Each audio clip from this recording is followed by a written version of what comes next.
नमस्कार, मैं हूं आशीष त्रिपाठी और इस वक्त की बड़ी खबर से इस वीडियो की शुरुआत करेंगे। दरअसल तहव्वुर राणा को अब दूसरे दौर के लिए पूछताछ के लिए पेश किया जाएगा। 18 दिन की एनआईए के रिमांड पर तहव्वुर राणा इस वक्त दरअसल तहव्वुर राणा के प्रत्यर्पण में अमेरिका ने भारत से दोस्ती निभाई और भारत सरकार ने अमेरिका को आश्वासन दिया कि तहव्वुर राणा पर उन्हीं अपराधों के लिए मुकदमा चलाया जाएगा जिनके लिए प्रत्यर्पण की मांग की गई थी। इसके अलावा उन अपराधों पर भी मुकदमा चलेगा जो अमेरिका और भारत दोनों ही जगह अपराध माने जाते हैं। सूत्रों का कहना यह है कि अमेरिका ने ऐसी कोई शर्त नहीं रखी कि तहव्वुर राणा को सजाए मौत न मिले। पहले यह खबर थी कि अमेरिका ने फांसी पर पेंच लगाया हुआ है। दरअसल इस मामले में अब स्थिति स्पष्ट है। दोषी पाए जाने पर, जो कि है भी, हालांकि उसे साबित करना, उसे कोर्ट में बड़े ही तथ्यात्मक रूप से प्रस्तुत करना जरूरी है। उसके बाद तहव्वुर राणा को उसके अंजाम तक पहुंचाया जाएगा। और वहीं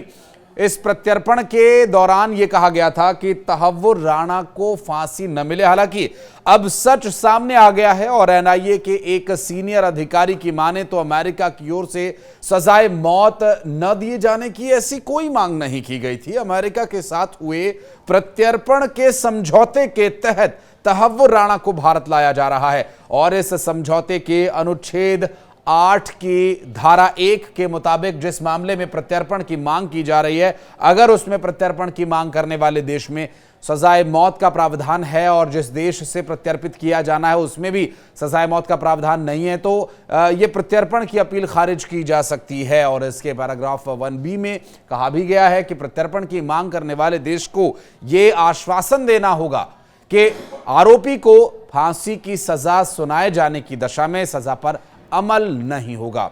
अनुच्छेद 8 की धारा 2 में यह कहा गया कि इस पूरे मामले में प्रत्यर्पण की मांग करने वाले देश को अनुच्छेद के पैराग्राफ 1B के तहत आश्वासन देना होगा कि अगर उनकी कोर्ट की ओर से आरोपी को सजाए मौत दी जाती है तो उस पर अमल नहीं किया जाएगा। बहरहाल इस मामले में बिल्कुल बेफिक्र रहना है, क्योंकि भारत और अमेरिका दोनों ही देशों में इस तरह के मामलों के लिए ये सजा एक है। भारत और अमेरिका इस समझौते पर 25 जून 1997 को दस्तखत कर चुके हैं और इस पर भारत की ओर से तत्कालीन विदेश राज्य मंत्री सलीम इकबाल शेरवानी और अमेरिका की ओर से स्ट्रोब टालबोट ने दस्तखत किए थे। मुंबई हमले का मास्टरमाइंड आतंकी तहव्वुर राणा भारत आ चुका है और अब उसे कोर्ट में पेश किया गया। पूछताछ के लिए एनआईए को सौंप दिया गया। एनआईए की कस्टडी में है वो और दूसरे राउंड की बातचीत में उससे आतंकी हमले जो मुंबई में हुआ उसके संबंध में सवाल भी किए जाएंगे। अब क्या वो भी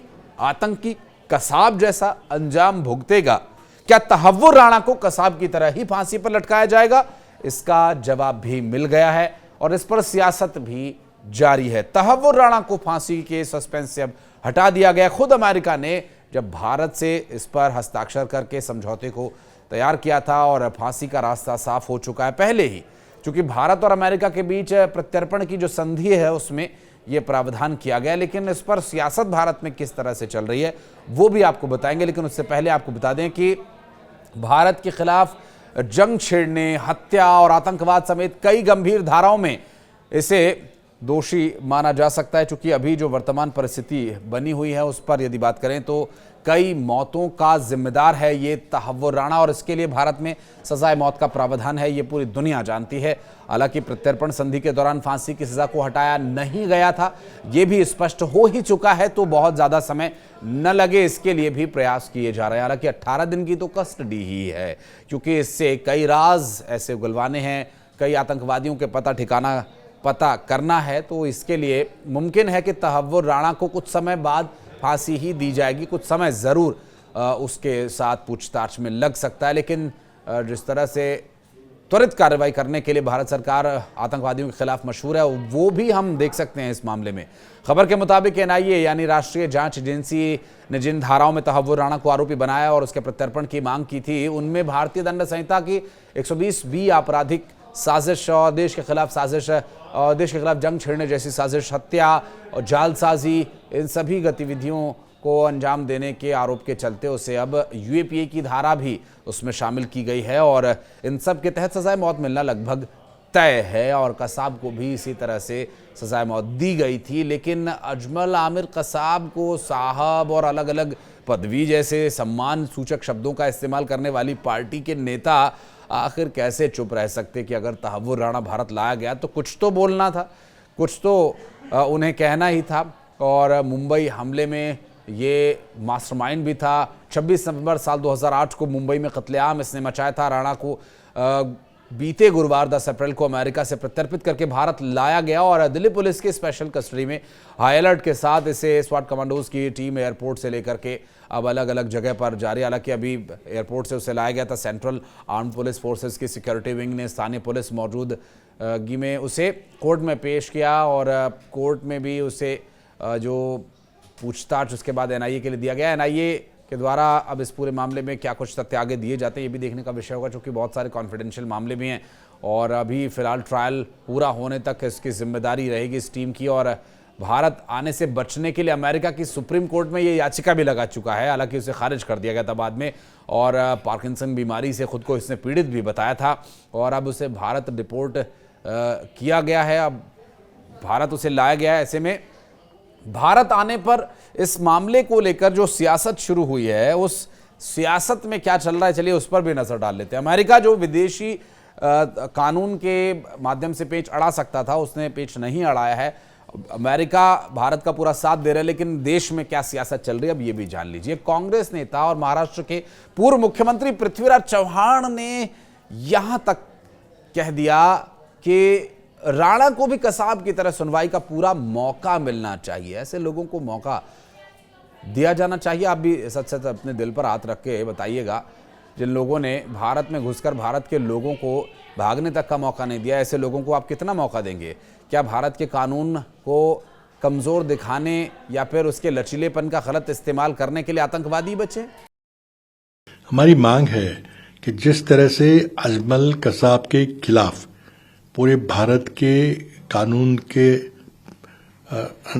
अंतर्गत जो पूरा मुकदमा चला है, कसाब को पूरा अपना बचाव करने का, अपने वकील देने का पूरा अधिकार था, उसने वकील दिए, उसको पूरा अपील करने का मौका मिला हाई कोर्ट में, फिर सुप्रीम कोर्ट में, उसके बाद उसको सजा हुई।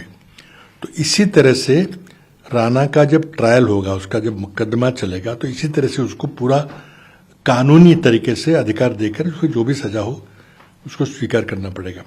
हमारे देश में कांगारू कोर्ट नहीं चलेगा। बीजेपी ने इस पर तीखा पलटवार भी किया। पृथ्वीराज चव्हाण ने कहा कि दोनों जो सूत्रधार थे तहव्वुर राणा और डेविड कोलमैन हेडली, इन दोनों का नाम 2009 में मुंबई पुलिस ने प्रत्यर्पण के लिए दिया था। उसके बाद से पुलिस इन्वेस्टिगेशन भी हुई और हमारे वकील भी अमेरिका गए थे, लेकिन राणा ने अपना गुनाह कबूल ही नहीं किया और हेडली ने इसमें जो गुनाह को कबूल कर लिया और इसके बाद हेडली अमेरिकी सरकार से मिल गया। अब वो अमेरिका से तनख्वाह भी ले रहा है, तो उसे लाना मुश्किल है। लेकिन आज बहुत लंबी लड़ाई के बाद एक को तो वापस हम लाने में कामयाब रहे। हमारी मांग है कि अजमल आमिर कसाब की तरह उसे बचाव करने का हक था और पूरी ट्रायल हुई और सजा हुई जिस तरह से, उसी तरह तहव्वुर राणा को भी पूरा ट्रायल का हक मिले। अब क्या अगर ये बयान न देते तो भारत सरकार या भारत का संविधान क्या अपना कानून बदल लेता? मौका मिलता, लेकिन जो पेट में दर्द है शायद वो नहीं होता और फिर उसको सजा हो जाती। गवर्नमेंट ऑफ इंडिया में हम प्रयास कर रहे थे उसको लाने के लिए, क्योंकि ये 26/11 का जो मामला था वो डिगअप करना बहुत ज़रूरी है, आज भी ज़रूरी है। तो जो हमने उस वक्त जो केसेस चले, आपको पता होगा कि कसाब को फांसी दिया था, अफजल गुरु को फांसी दे दिया था, ये हमने किया था, वो भी सुप्रीम कोर्ट के डायरेक्शन से। दुनिया इस ट्रायल की तरफ देखेगी, भारत में कानून का राज हो या कंगारू कोर्ट है, ये उन्होंने सवाल उठाए। और कांग्रेस के एक और नेता ने कहा कि हर आरोपी को अपनी बात रखने का अधिकार है, चाहे वो कितना भी बड़ा अपराधी क्यों ना हो। इस रुख को लेकर पार्टी के भीतर भी दुराहे की स्थिति दिखाई दे रही है। कांग्रेस नेताओं के बयानों पर बीजेपी ने जोरदार पलटवार किया। केंद्रीय मंत्री अनुराग ठाकुर ने कहा कि राहुल गांधी और कांग्रेस पार्टी से मेरा सवाल है कि क्या ये आतंकवादियों के साथ खड़े हैं? कांग्रेस की सरकारों में चाहे कसाब आया, तहव्वुर राणा आया, ऐसे अनेकों लोगों ने आकर बम धमाके ही किए। हिंदुस्तान में एक नहीं अनेकों बम धमाके कांग्रेस की सरकार के समय हुए। कांग्रेस हाथ पे हाथ धर के बैठी रही, लेकिन मोदी सरकार ने विदेशी धरती से भी, विदेशी सरकारों से भी उन गुनहगारों को वापस पकड़ कर लाए। अब हमारे हिंदुस्तान के कोर्ट उनको सज़ा सुनाएंगे और ऐसे लोग जिनको फांसी मिलनी चाहिए उनको फांसी के तख्ते तक पहुंचाएंगे। फ़र्क इतना ही है, कांग्रेस के समय बम धमाके होते थे, मोदी सरकार में बम धमाके करने वालों को पकड़ा जाता है और उनके खिलाफ कड़ी कार्रवाई की जाती है। कांग्रेस हाथ पे हाथ धर के बैठी थी, हमने हाथ लंबे करके विदेशों से उनको खींच कर लाए। कसाब और राणा जैसे लोगों ने भारत को नुकसान पहुंचाया और अब कांग्रेस उन्हें बचाने की कोशिश कर रही है। ये देशद्रोह है। कांग्रेस की सरकारों के समय में ऐसे ही आतंकवादी हमले हुए और अब उन्हें वो बचाने की बात कह रहे हैं। बीजेपी के राष्ट्रीय प्रवक्ता गौरव भाटिया ने भी लिखा कि कांग्रेस का असली चेहरा सामने आ गया है। पृथ्वीराज चौहान का बयान साबित करता है कि वे आतंकवादियों के साथ सहानुभूति रखते हैं और क्या ये उनकी नीति है, हर आतंकी को कोर्ट में बिठाकर चाय पिलाई जाए। चौहान के बयान को लेकर सोशल मीडिया में भी जबरदस्त जंग छिड़ी हुई है। अलग अलग तरह के रिएक्शन सामने आ रहे हैं। कांग्रेस समर्थकों का यह कहना है कि भारत में कानून का राज है और वो नजर आना चाहिए। क्या आतंकवादियों के मामले में भी? बहरहाल ये आपके विवेक पर छोड़ते हैं, आप अपने विवेक के अनुसार कमेंट करके इसके बारे में बताइएगा।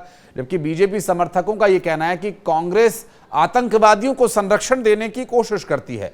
कुछ यूजर्स ने तो यहां तक भी सोशल मीडिया पर अब तक इस मामलों पर रिएक्शन दिए कि क्या कांग्रेस अब आतंकियों की वकालत करेगी। हालांकि इस तरह के कई सवाल सोशल मीडिया पर चल रहे हैं। अपनी अपनी प्रतिक्रिया देने के लिए हर कोई स्वतंत्र है, लेकिन इस तरह के आतंकवादियों क्या हश होना चाहिए? कमेंट सेक्शन में जरूर बताइएगा। धन्यवाद।